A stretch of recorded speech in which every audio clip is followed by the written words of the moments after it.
Friends, welcome back to another video. तो यदि आप नियोजित शिक्षक हैं तो सच क्षमता परीक्षा आपके जीवन का सबसे महत्वपूर्ण परीक्षा होने वाला है, क्योंकि इसी परीक्षा से आप नियोजित से आप राज्यकर्मी बनने वाले हैं। तो चलिए चलते हैं। इसी के अंतर्गत 25 क्वेश्चन को हमने शॉर्ट लिस्टेड किए हुए हैं और 25 क्वेश्चन में हम चलते हैं पहले क्वेश्चन की ओर। तो पहला क्वेश्चन फ्रेंड्स यहाँ कहता है कि पृथ्वी पर दिन रात किसके कारण होता है। तो पृथ्वी पर दिन रात का होना जो है दैनिक गति के कारण, वार्षिक गति के कारण, छमाही गति के कारण और तिमाही गति के कारण। तो यहाँ दैनिक गति के कारण जो है पृथ्वी पर दिन रात होता है। दैनिक गति कहते हैं पृथ्वी जब अपने अक्ष पर 24 घंटे में एक बार घूम जाती है तो उसको दैनिक गति कहते हैं, और जब पृथ्वी सूर्य की परिक्रमा एक साल में 365 दिन में पूरा करते हैं तो उसको वार्षिक गति कहते हैं।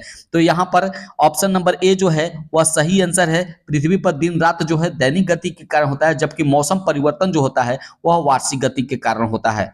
अगले क्वेश्चन की ओर चलते हैं। तो अगला क्वेश्चन यहाँ पर फ्रेंड्स देख सकते हैं, सबसे बड़ा ग्रह कौन सा है। तो सबसे बड़ा ग्रह की बात कर लिया जाए तो यहाँ ऑप्शन नंबर ए जो है बृहस्पति, वह सही आंसर है, क्योंकि बृहस्पति जो है सबसे बड़ा ग्रह होता है। वहीं बात कर लिया जाए शुक्र ग्रह की, शुक्र ग्रह सबसे चमकीला ग्रह होता है, यूरेनस सबसे ठंडा ग्रह होता है, पृथ्वी को नीला ग्रह कहते हैं। अगले क्वेश्चन की ओर चलते हैं। अगला क्वेश्चन कहता है कि सबसे छोटा ग्रह कौन सा है। तो सबसे छोटे ग्रह की बात कर लिया जाए फ्रेंड्स तो सबसे छोटा ग्रह में ऑप्शन देखिए, मंगल है, शनि है, बुध है, नेपच्यून। तो यहाँ पर बुध जो है वह सबसे छोटा ग्रह होता है। तो ऑप्शन नंबर सी जो है वह सही आंसर है। बुध जो है सूर्य के सबसे नजदीक का ग्रह भी है।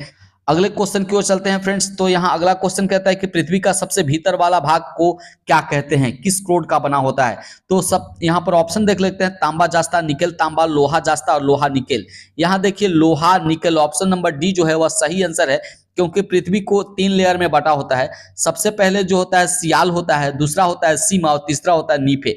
नीफे में एनआई निकेल और एफी ये दो तत्व होते हैं, फेरस और निकेल। इन्हीं दो तत्व की प्रधानता होती है। पृथ्वी के सबसे निचले भाग को क्रोड कहा जाता है, क्रोड में निकेल और फेरस की जो है प्रधानता होती है। तो इसलिए option number D is correct answer. अगले क्वेश्चन की ओर चलते हैं और पांचवा क्वेश्चन देख लेते हैं। मैग्नीज के उत्पादन में भारत का दूसरा स्थान है और किस देश का प्रथम स्थान है। तो मैग्नीज उत्पादन में जो है भारत जो है दूसरा स्थान रखता है, लेकिन पहला यदि देश की बात कर लिया जाए तो पहला देश है हमारा रूस, जो भारत का एक फ्रेंड भी है। और ऑप्शन नंबर बी जो है वह सही आंसर है, क्योंकि मैग्नीज जो है भारत जो है दूसरा और प्रथम स्थान पर रूस है। अगले क्वेश्चन की ओर चलते हैं। तो अगला क्वेश्चन फ्रेंड्स कहता है कि निम्नांकित में से कौन सा देश कोयले का सबसे बड़ा उत्पादक देश है। जहां कोयला सबसे ज्यादा निकाला जाता है, जहां उत्पादन सबसे ज्यादा किया जाता है, वह देखिए ब्राजील, भारत, अमेरिका, चीन। ये चूंकि हर देश में कोयला होता है, लेकिन सबसे जो बड़ा उत्पादक देश है वो America. Option number C is correct answer. अगले क्वेश्चन की ओर चलते हैं। अगला क्वेश्चन कहते हैं इनमें से कौन सा जापान का मैनचेस्टर कहलाता है। तो जापान के मैनचेस्टर की बात कर लिया जाए तो ओसाका, टोक्यो, नागासाकी, याकोहामा। तो यहाँ पर देखिए ओसाका, ओसाका ऑप्शन नंबर ए जो है वह सही आंसर है। ओसाका को जापान का मैनचेस्टर कहा जाता है। अगले क्वेश्चन को चलते हैं। 8 नंबर क्वेश्चन को पढ़ लेते हैं। देखिए भारत के स्वतंत्रता संग्राम के दौरान डेक्कन एजुकेशनल सोसाइटी नामक संस्था की स्थापना किसने की थी। तो डेक्कन एजुकेशनल सोसाइटी नामक संस्था जो है उसकी जो स्थापना की थी, यहां पर देखिए बाल गंगाधर तिलक। तो option number C is correct answer. Bal Gangadhar तिलक ने डेक्कन एजुकेशनल सोसाइटी की स्थापना की थी। उसके बाद आगे चलते हैं। तो 9 नंबर क्वेश्चन फ्रेंड्स कहता है कि 1857 के गद्दर के समय भारत का गवर्नर जनरल कौन था। तो 1857 का जो सिपाही, इसको हम सिपाही विद्रोह भी कहा जाता है और भारत का प्रथम स्वतंत्रता संग्राम भी कहा जाता है 1857 को। तो 1857 के समय जो है भारत का गवर्नर जनरल जो था वो लॉर्ड कैनिंग। तो लॉर्ड कैनिंग, ये बहुत ही इंपॉर्टेंट क्वेश्चन है फ्रेंड्स। तो लॉर्ड कैनिंग जो था वह गवर्नर जनरल था जब 1857 की लड़ाई हुई। वहीं पर बात कर लिया जाए 10 नंबर क्वेश्चन का, तो भारत भारतीयों के लिए नारा किस संस्था ने दिया था। संस्था की बात कर लिया जाए तो यहाँ देखिए अशाकीय संस्था, आर्य समाज, ब्रह्म समाज, अन्य। तो यहाँ आर्य समाज ने, Arya Samaj option number B is correct answer. Arya Samaj ने ये कहा था कि भारत भारतीयों के लिए, यह नारा जो है आर्य समाज ने दिया था। अगले क्वेश्चन की ओर चलते हैं। तो अगला क्वेश्चन कहता है कि विंध्याचल और सतपुड़ा पहाड़ियों के बीच से होकर बहने वाली नदी कौन सी है। तो विंध्याचल और सतपुड़ा दोनों पहाड़ियों के बीच से होने वाली जो नदी है, यहाँ देखिए नर्मदा, सिंधु, कोसी, गोदावरी। तो यहाँ पर नर्मदा नदी जो है, Narmada, option number A is correct answer. Narmada नदी जो है विंध्याचल और सतपुड़ा पहाड़ियों के बीच से होकर गुजरती है, क्योंकि सोन और नर्मदा ये दोनों अमरकंटक से निकलने वाली नदी है। यहाँ पर अगले क्वेश्चन की ओर बात कर लिया जाए, 12 नंबर, इन्वेस्टर प्रोटेक्शन फंड जो है किस संस्था ने स्थापित किया? तो इन्वेस्टर प्रोटेक्शन फंड जो है वह जो है सेबी ने स्थापित किया। Option number C is correct answer. अगला क्वेश्चन कहता है, 13 नंबर पे आते हैं, तो भारत की प्रथम बहुउद्देशीय परियोजना किस नदी पर बनाई गई? भारत की प्रथम बहुउद्देशीय परियोजना की बात कर लिया जाए तो जो पहला दामोदर नदी, यहाँ ऑप्शन नंबर सी जो है वह सही आंसर है। दामोदर नदी बंगाल में है, तो दामोदर नदी जो है पर सबसे पहले भारत की बहुउद्देशीय परियोजना बनाई गई थी। तो फ्रेंड्स यहाँ पर हम अगले क्वेश्चन की ओर चलते हैं, तो भारत में प्रथम स्थापित परमाणु संयंत्र कौन सा है?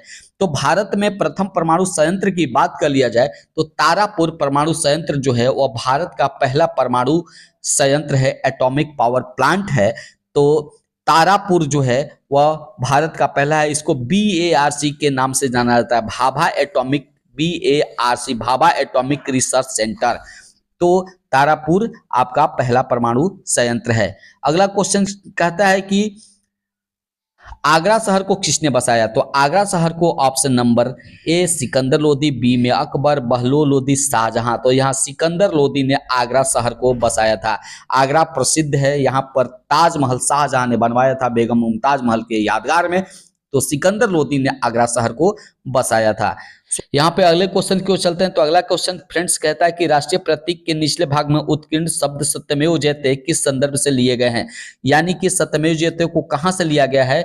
तो यहाँ देखिए ऑप्शन नंबर सी जो है वह बिल्कुल सही आंसर है। मुंडकोपनिषद से जो है हम सत्यमेव जयते को लिया गया है।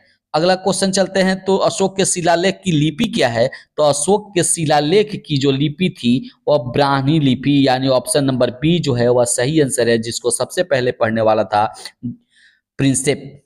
अगले क्वेश्चन के चलते हैं 18 नंबर, तो बिहू निम्नलिखित में से किसका लोकप्रिय उत्सव है? तो किस राज्य का है? असम, उड़ीसा, बिहार, बंगाल। तो असम की बात कर लिया जाए तो असम में बिहू जो है वह लोकप्रिय जो है उत्सव के रूप में मनाया जाता है।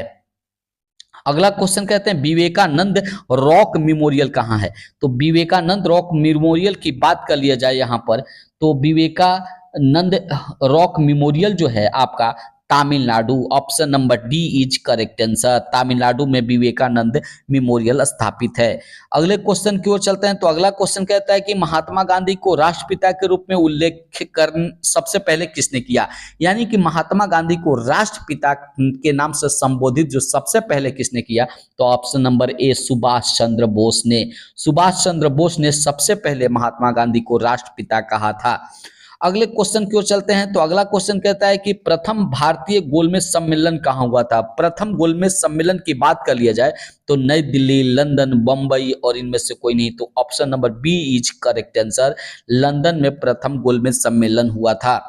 अगले क्वेश्चन की ओर बात कर लेते हैं, तो अगला क्वेश्चन कहता है कि देश का लौह पुरुष किसे कहा जाता है? लौह पुरुष सरदार वल्लभ भाई पटेल को कहा जाता है। Option number A is correct answer. Sardar Vallabh Bhai Patel को लौह पुरुष कहा जाता है। तो फ्रेंड्स यहाँ पर 23 नंबर क्वेश्चन क्यों चलते हैं, तो महात्मा गांधी को अर्धनंगा फकीर किसने कहा था? यानी अर्धनग्न फकीर कहने की बात आ जाए तो यहाँ हिटलर ने, जिन्ना ने, चर्चिल ने, माउंटबेटन ने। तो विंस्टन चर्चिल, यहाँ ऑप्शन नंबर सी जो है विंस्टन चर्चिल ने भारत में जो स्वतंत्रता आंदोलन के जो जनक रहे महात्मा गांधी, उसको अर्धनग्न फकीर कहा था। 24 नंबर क्वेश्चन की ओर आते हैं, तो 24 नंबर भी महात्मा गांधी से संबंधित है। महात्मा गांधी निम्नलिखित में से किनसे अधिक प्रभावित हुए थे? महात्मा गांधी जो है सबसे ज्यादा प्रभावित यदि किसी से हुए थे तो वो थे Leo Tolstoy. Option number B is correct answer. Leo Tolstoy के व्यक्तित्व से महात्मा गांधी जो थे वह काफी प्रभावित हुए थे। तो फ्रेंड्स यहाँ अगले क्वेश्चन की ओर चलते हैं, तो पंजाब के केसरी के नाम से विख्यात कौन थे? तो पंजाब केसरी जो उपनाम है वह था लाला लाजपत राय को। Option number D is correct answer. Lala Lajpat Rai गरम दल के नेता थे। गरम दल के नेता में 3 आते हैं, लाल बाल पाल, लाल से लाला लाजपत राय, बाल से बाल गंगाधर तिलक और पाल से बिपिन चंद्र पाल। तो लाला लाजपत राय को पंजाब केसरी कहा जाता है। वीडियो अच्छा लगे तो लाइक करें और यदि चैनल पर नए हैं तो चैनल को सब्सक्राइब कर दें। कल फिर एक नए वीडियो के साथ आपके पास उपस्थित होंगे, तब तक के लिए जय हिंद, धन्यवाद।